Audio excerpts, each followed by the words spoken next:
Hello, I am Rob and welcome to the Geek Show, and today we're going to talk about another video game.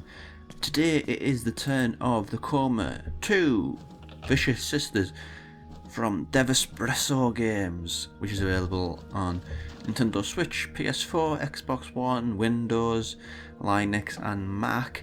It is the follow-up to 2015's game, the Coma Cutting Glass. Now, whether you need both to get something out of it remains to be seen. However, personally, I like to believe, maybe optimistically, but anyway, I like to believe that the best horror games, movies, whatever, especially when it comes to sequels, function on their own, that you don't need the knowledge built up by being in the series long term to actually get anything from it. We'll see whether that's true though. In the Coma 2 Vicious Sisters, you play Mina, a Korean high school student who, when cramming for exams one day after school, she wakes up and finds herself in a nightmarish alter reality in which it looks the same as her old school, but there's weird tendril-like things growing out of the building. There's people who look like teachers who want to kill you, and there's just a general uneasiness about the world that you find yourself in. And so it's up to Mina to avoid all that trouble, find out what's happening, and find her way out of it. It's all set up as well by, which I can only assume is the setup for the original, a friend of her who is in a coma, and Mina gets given a pocket watch, and that sets off all this trouble and shenanigans.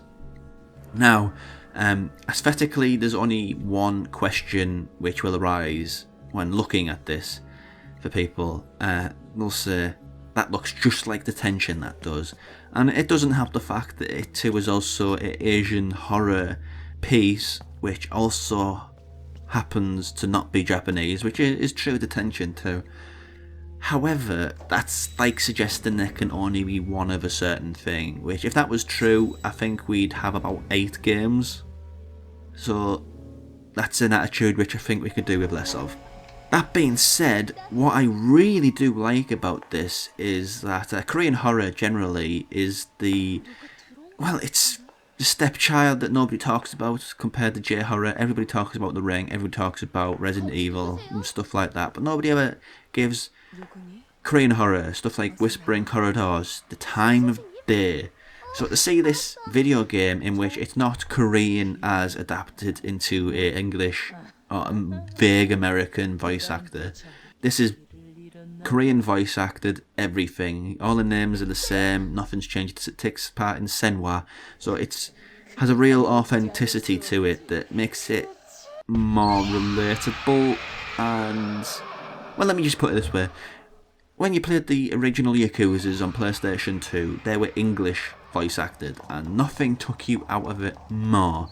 So that's kind of what I'm skirting around here. There's 2 ways to talk about the gameplay, I think. I'll talk about the bad first, because I'd rather finish this on a high than on a low. Let me rewind a few years to Alien Isolation.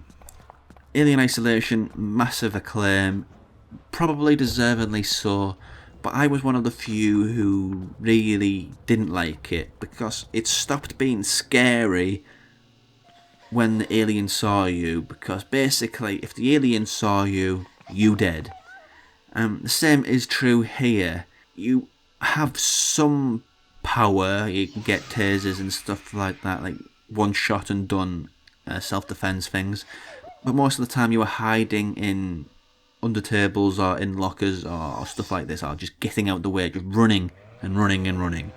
And as soon as you discover that it's one shot and you are dead, personally it takes some of the sting out of the horror, which is a real shame, because as a creative exercise, I think the team who made this, when it comes to character development, when it comes to world design and all of these things, I think Vicious Sisters, which, let me just say, amazing name for a sequel, as a world building, as a creative, as a thing, with all of these components coming together to build a world that the game takes place in, and the characters negotiate their way around, and the design of the characters later on in the game, I think this is an absolutely stunning job.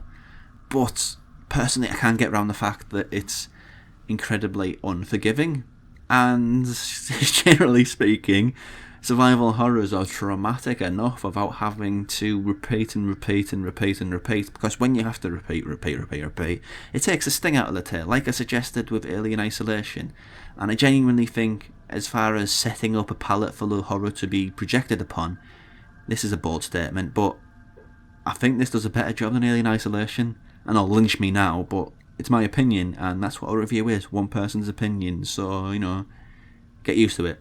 Going back to the detention thing though, this has another thing in common in that when it's the story and in two characters talking to each other, whether it's a human character in the high school or some nightmarish abomination in the nightmare realm, it's positioned in a way much like a visual novel is. The art style is very manga, or to use the correct Korean term, I think it was manhwa inspired, so it has that to it. You pick certain voice options. It doesn't change the story an awful lot, but genuinely speaking, this is a great little indie horror game in a very specific niche. There's not many Japanese horror titles which are outside of the AAA space. I mean, you've got the Silent Hills, the Resident Evils, the Evil Withins, stuff like this.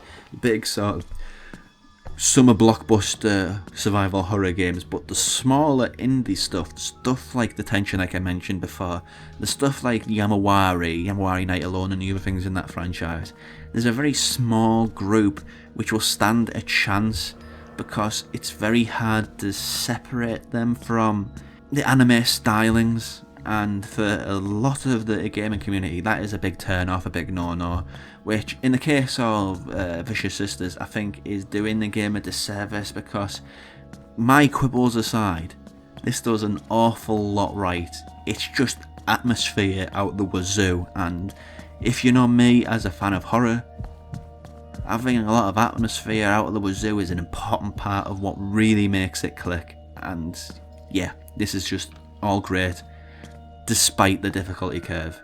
And that is Vicious Sisters The Coma 2, which is out on many consoles, but I played it on the PlayStation 4. Like, comment and subscribe.